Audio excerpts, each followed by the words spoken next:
ദൈവരാജ്യത്തിൽ വലുപ്പം ഒരിക്കലും പ്രാധാന്യത്തിൻ്റെ അളവുകോലല്ല.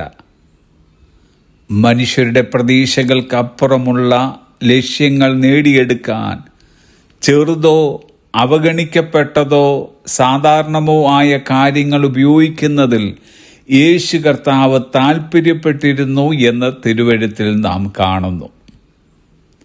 നമുക്ക് എത്രമാത്രം ഉണ്ട് എന്നുള്ളതല്ല, മറിച്ച് നാം അത് എത്രത്തോളം പൂർണ്ണമായി കർത്താവിന് സമർപ്പിക്കുന്നു എന്നതാണ് പ്രധാനം.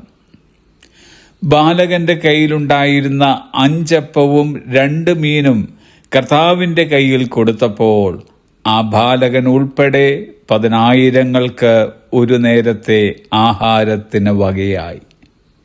വിധവയുടെ ഇല്ലായ്മയിൽ നിന്നും ഭണ്ഡാരത്തിൽ ഇട്ട 2 കാശിനെയായിരുന്നു കർത്താവ് വിലമതിച്ചത്. ദൈവരാജ്യത്തെ കടുകുമണിയോടുപമിച്ച് കർത്താവ് പഠിപ്പിക്കുകയുണ്ടായി. ദൈവം നമ്മുടെ വലിപ്പമോ ശ്രേഷ്ഠതയോ നോക്കുന്നില്ല, പകരം സമർപ്പണമാണ് ആവശ്യപ്പെടുന്നത്. നാം ദൈവത്തിന് കൊടുക്കുന്ന ഏത് നിസാര കാര്യത്തിലും സമർപ്പണം ഉണ്ടെങ്കിൽ ഏതു ചെറുതും ദൈവത്തിന് വലുതാണ്.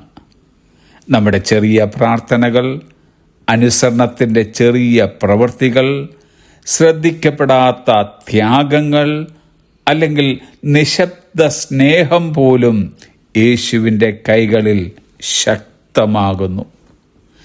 നമുക്ക് ചെയ്യാവുന്നതെന്തും, അത് ചെറുതോ വലുതോ ആയിക്കൊള്ളട്ടെ, ദൈവനാമ മഹത്വത്തിനായി ചെയ്യുന്ന പക്ഷം ദൈവം തൻ്റെ പദ്ധതി അതിലൂടെ വാർത്തെടുക്കുന്നു.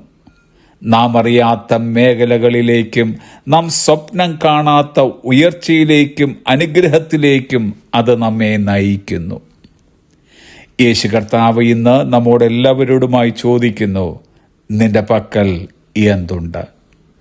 അതിനുത്തരമായി നമ്മിലുള്ള ചെറിയ കാര്യത്തെയെങ്കിലും നാം ദൈവത്തിന് കൊടുക്കുന്ന പക്ഷം അത് നിമിത്തം ആരെയെങ്കിലും അനുഗ്രഹിക്കാനോ ഒരു സാഹചര്യം മാറ്റാനോ അല്ലെങ്കിൽ അവിടുത്തെ മഹത്വം പ്രദർശിപ്പിക്കാനോ ദൈവം ഉദ്ദേശിക്കുന്ന കാര്യമായിരിക്കാം.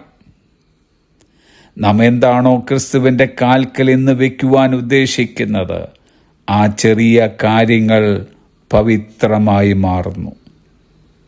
എനിക്കൊന്നുമില്ലേ, എൻ്റെ കൈ ശൂന്യമാണേ, ഞാൻ കഴിവുകെട്ടവനാണേ, എന്നെക്കൊണ്ട് ഒന്നിനും പ്രയോജനമില്ലേ എന്നൊന്നും പറഞ്ഞ് പരിതപിച്ച് നടക്കാതെ നമുക്കുള്ളതിനെ കർത്താവിൻ്റെ കയ്യിൽ കൊടുക്കുക. കർത്താവ് നമ്മുടെ ചെറിയതിനെ സന്തോഷത്തോടെ സ്വീകരിച്ച് അതിനെ വലുതാക്കുന്നു. Have a blessed day.